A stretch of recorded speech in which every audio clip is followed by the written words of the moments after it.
que ça. Ou bien si vous allez dans la rue et tout le monde a l'air paisible, mais il y a une personne qui crie, c'est ça qui va attirer votre attention et que vous allez retenir. Donc c'est un biais très utile pour la survie des humains.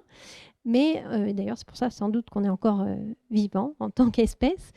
Mais dans notre société aujourd'hui, finalement, c'est assez rare que notre survie soit directement en jeu.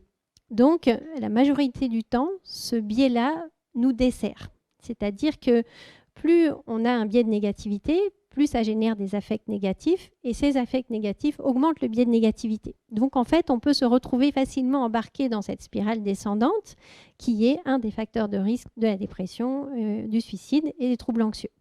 Donc on travaille beaucoup sur ce biais de négativité en prévention, mais aussi en traitement, notamment chez les patients dépressifs, pour pouvoir contrecarrer cette tendance naturelle qui revient régulièrement, et c'est pour ça que les rechutes dépressives sont nombreuses. Du coup, une personne qui a eu un épisode dépressif a 50% de risque de rechuter. Une personne qui a eu plus d'un épisode a eu 80% de chance de risque de rechuter.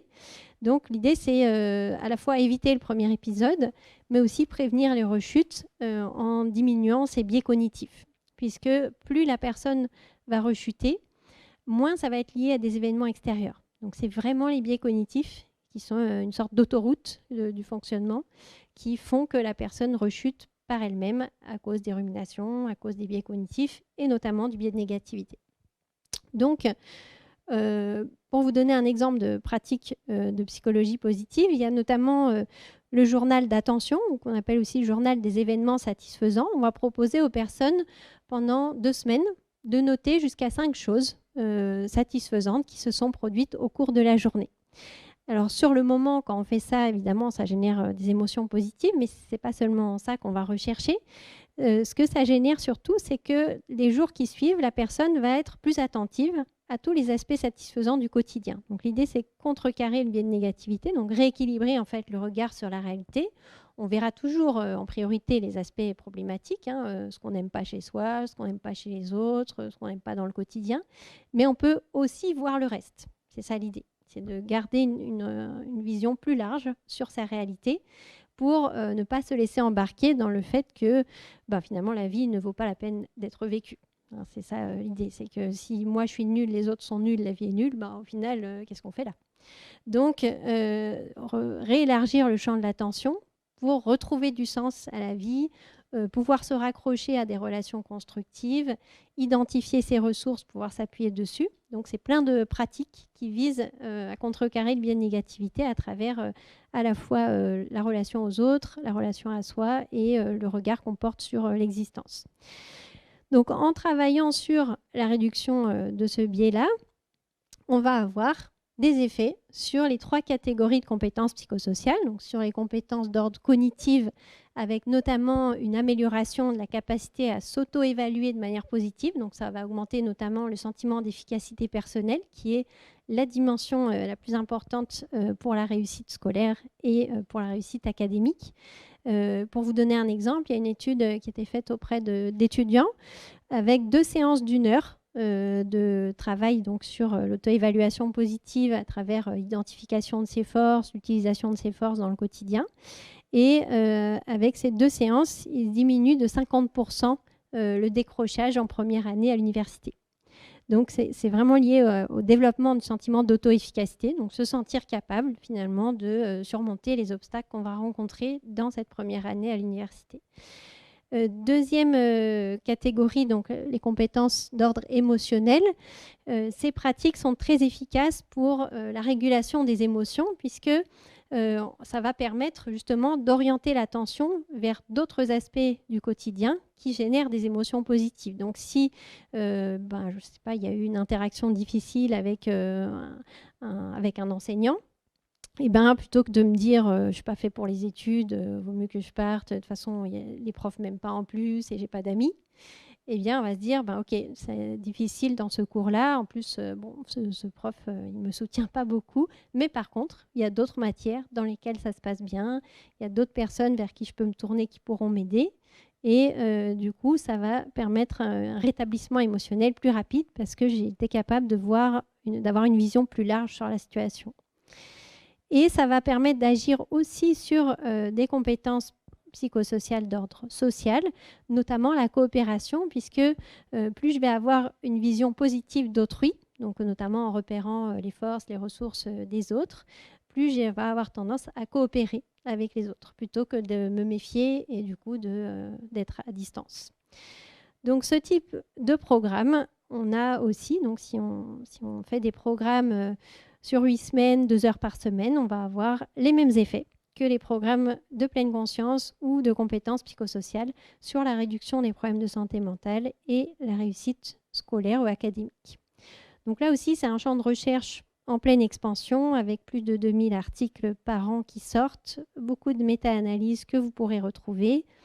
En contexte scolaire, on voit des effets donc à la fois sur le bien-être, la santé mentale, le développement des compétences psychosociales et sur les résultats académiques.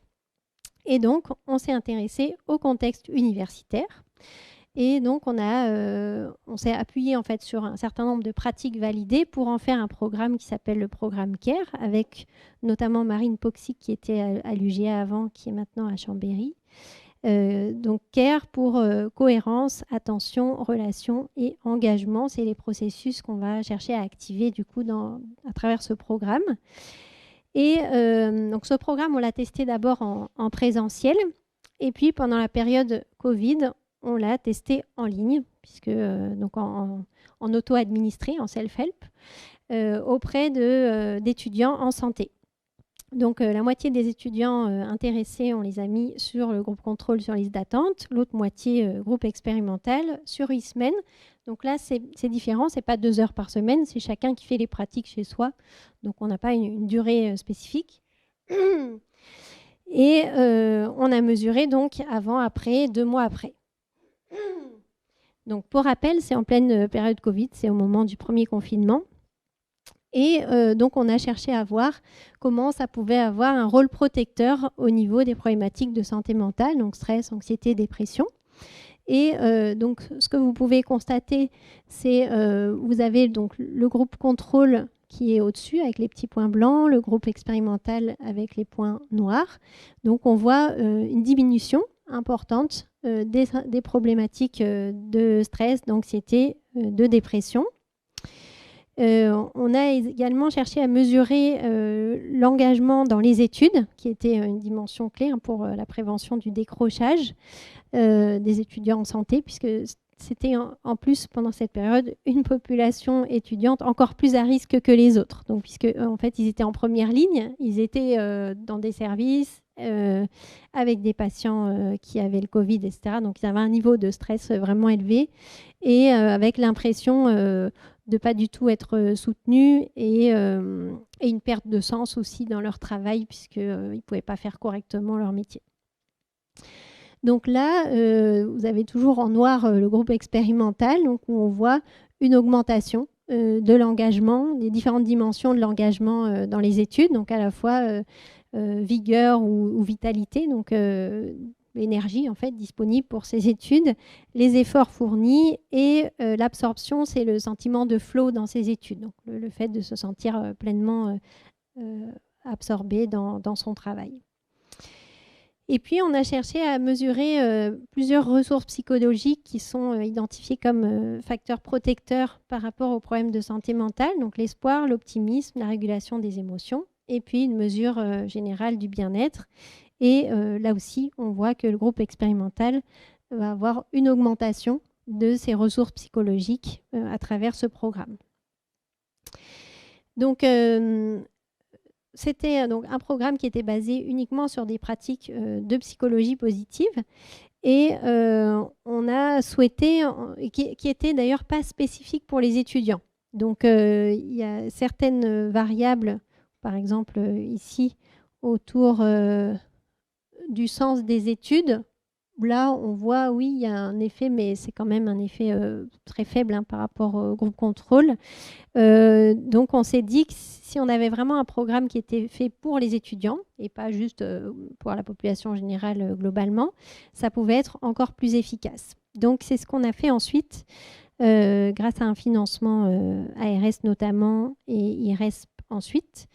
Donc on a développé un programme qui est en libre accès, que vous pouvez trouver, qui s'appelle EduCare, avec des modules de psychologie positive, de TCC, sur la procrastination, et puis sur la santé, donc ça va rejoindre la présentation de Clément ensuite, sur l'activité physique, l'alimentation, l'hygiène de vie générale. Donc il y a 8 modules, et donc toutes basées sur les recherches. Et on a fait une première étude pilote qui était plutôt vers la fin de la période Covid, avec donc des effets intéressants à la fois sur la réduction des symptômes dépressifs, l'amélioration du bien-être. Et par contre, à la différence des programmes en présentiel, qui du coup permettent d'agir vraiment sur la dimension de soutien social, dans ces programmes-là, les personnes restent effectivement seules chez elles avec ces outils. Donc là, on a un financement IRESP pour pouvoir comparer des programmes qui sont uniquement en ligne, donc le programme EduCare en ligne et le programme en ligne plus séance en présentiel, dispensé donc, par exemple dans les services de santé universitaires, pour pouvoir agir vraiment sur ce facteur protecteur qui est le plus important en fait, qui est le soutien social. Donc on sait que c'est difficile pour les étudiants de venir à des ateliers, d'aller consulter, mais là, comme c'est présenté vraiment sous forme de formation au développement de la santé mentale, on s'est dit que ça pouvait lever un des freins qui est la stigmatisation. Si je vais à un programme santé mentale, les gens vont penser que je ne vais pas bien, etc. Alors que là, c'est une formation au développement de la santé mentale. Donc, ils acquièrent des outils pour eux-mêmes, mais ils peuvent aussi acquérir des outils pour leur profession future.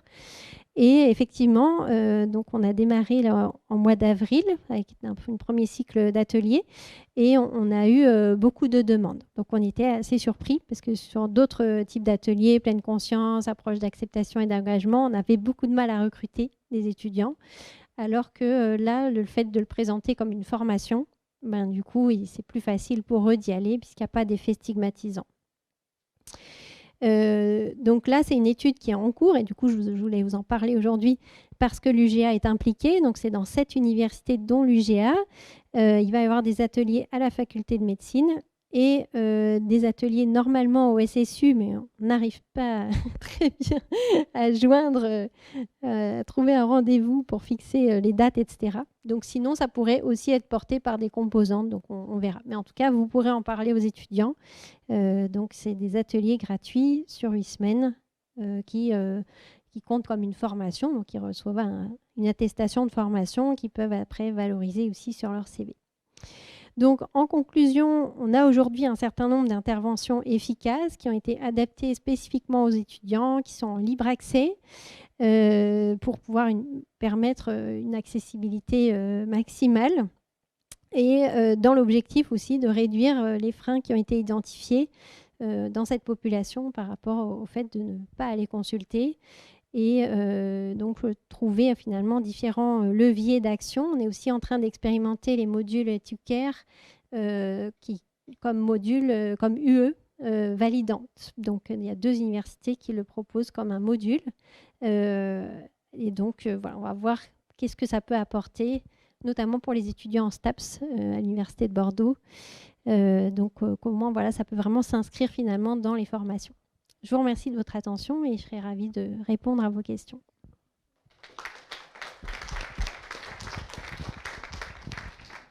Merci beaucoup pour cette présentation très intéressante. J'imagine qu'il y a de nombreuses questions. Merci beaucoup, c'est vraiment passionnant. Alors, la question là, qui me travaille, c'est et le cerveau dans tout ça. Voilà, qu'est-ce qu'on sait sur les réponses cérébrales? Est-ce que c'est uniquement le système nerveux central? Est-ce que le système nerveux autonome aussi a un rôle important dans les réponses à ces programmes? Alors, très bonne question. Dans le champ de la psychologie positive, il y a eu très peu d'études plus en neurosciences. Donc, à ma connaissance, moi je travaille plus spécifiquement sur les pratiques de gratitude. Et il n'y a eu que 2 études en neurosciences sur le sujet, donc on ne pourra pas en dire grand-chose. Par contre, sur la pleine conscience, Il y a beaucoup d'études qui ont été faites, notamment par Antoine Lutz à Lyon.